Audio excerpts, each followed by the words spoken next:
Welcome, my friends, to another edition of More Bad News, brought to you as always by Camel Cigarettes. Take the Camels Challenge. Smoke Camels for 30 days and see for yourself what a difference camels can make in your life. Remember the days when a man would walk a mile for a camel? Well, it's time to get out there and get some exercise. Walk a mile and light up a camel's. My goodness, how time flies. It seems like just yesterday we had a government that protected us from disease, poverty, and death. Those were the days, my friends. We thought they'd never end. I remember them as if they were yesterday. Remember the CDC, remember PEPFAR, all those things of the past. Don't worry about bird flu or COVID. Imagine no government to protect us. It's easy if you try. Imagine no hell below us or above us, only sky. So Elon Musk bought the United States federal government for less than he paid for Twitter. You can't blame the man for seeing a bargain and snatching it up. And don't believe those rumors about the election being rigged. You know, think about it. What do you think gerrymandering is, if not rigging elections? And gerrymandering goes back to Eldridge Gerry in the 18th century. Anyway, we want to thank Elon for Pennsylvania. Let's face it, folks, elections aren't really working out for the human species. Remember Jacques Brel and the bullfighter? We are living in the dream of the orangutan who are being driven to extinction so the palm oil plantations can supply our cosmetics industry. Walter Benjamin refused to leave Nazi-occupied Europe, saying that he felt like a sailor who had climbed the mast of a sinking ship in order to get a better look at the catastrophe. He realized his vision might not be appreciated at the time, but he hoped that it might be helpful for later generations. Emanuel Ringelblum did something similar when he went into the Warsaw Ghetto and gave us the Oneg Shabbat archives, which gave us the notes of the Warsaw Ghetto, from the Warsaw Ghetto. In the Warsaw Ghetto, there were only rumors. There was no news that one could trust. Peter Wadhams points out in his latest interview that on two extremely important points, the latest IPCC report lied to us. I don't need to get into the details of that. My point is that science is like the tail of the dog. When the dog salivates, the tail wags. Thus, you have eugenics and the scientific justification of racism.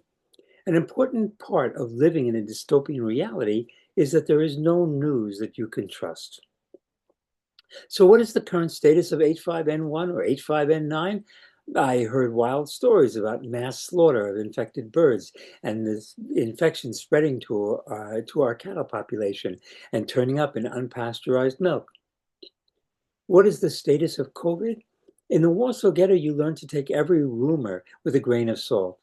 You learn to focus on the things that were of immediate concern, which for Ringelblum included work on the Oneg Shabbat archives, from which we now have great clarity on what it is like to live in a dystopian society. Most people don't have the imagination to look into the future. You can't see very far if you're completely blinded by the chaos that is our dystopian reality.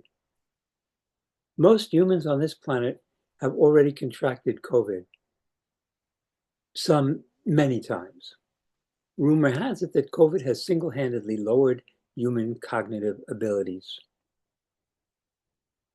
Let's review the basics of the show. What we are witnessing is the irreversible collapse of our civilization. We are living amidst the most ferocious species extinction ever on this planet. As Peter Wadhams in a recently released interview commented, we are standing on an exponential curve looking backwards.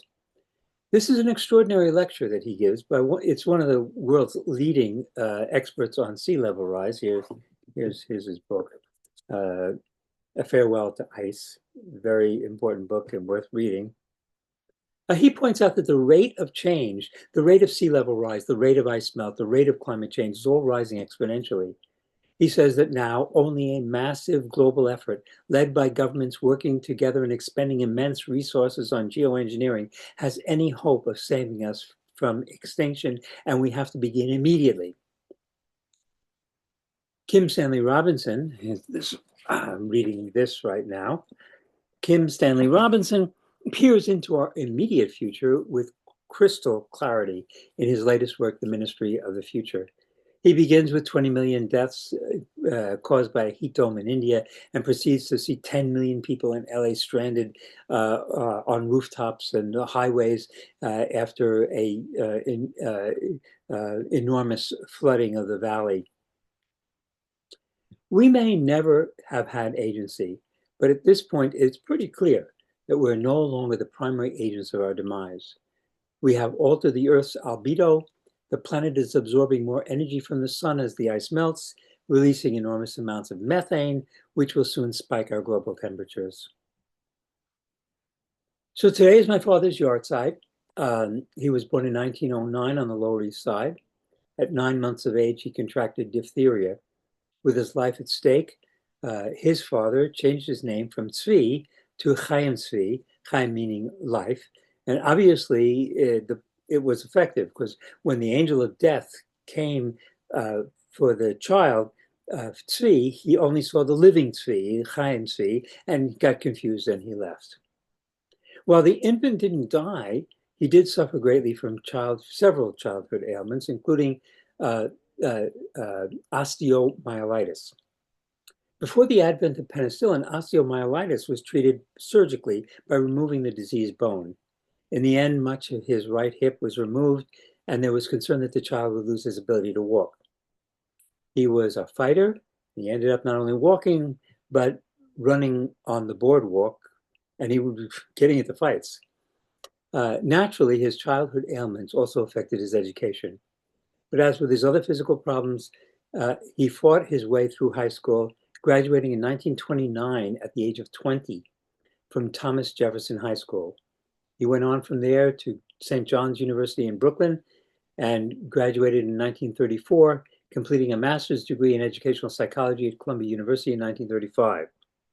He served as an assistant psychologist and special education teacher for the city of New York, and he married Esther Weinberger in 1936.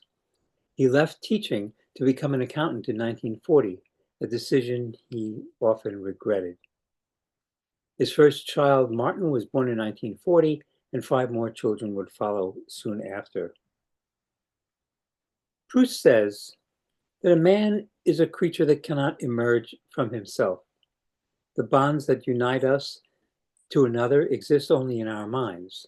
Memory, as it fades, relaxes those bonds. Some of them are easily relinquished, and others we tenaciously hold on to, even if they haunt us.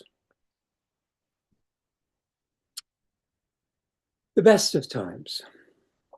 Remember always, this is the last best days on earth. Every day forward will be a day closer to our end. Every new day will be worse than the day before. We are headed towards extinction, and if you don't want to waste your time with delusional thinking, it is possible to live without hope, but it takes adjusting one's view of reality. The struggle continues even if the cause is lost. Life continues even if death is the only reward.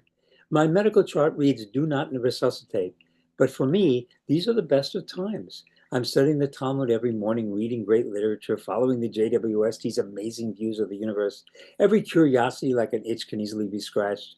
With over 15,000 books in my library, I still find myself in need of something new all the time, and it's so easy to get books these days. So many great writers are pouring forth so much great literature and so little time left to absorb it.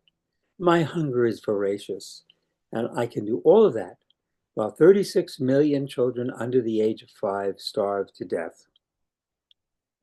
It's not that I don't care. I've always cared.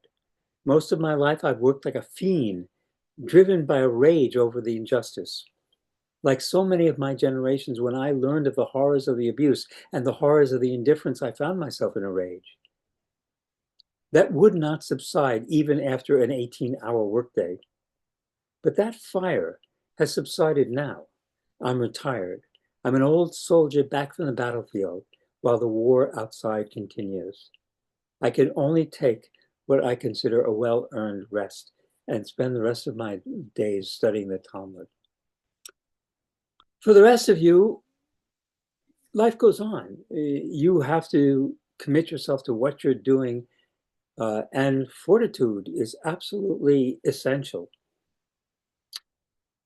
With that, I'm going to leave you for another 2 weeks. Stay safe.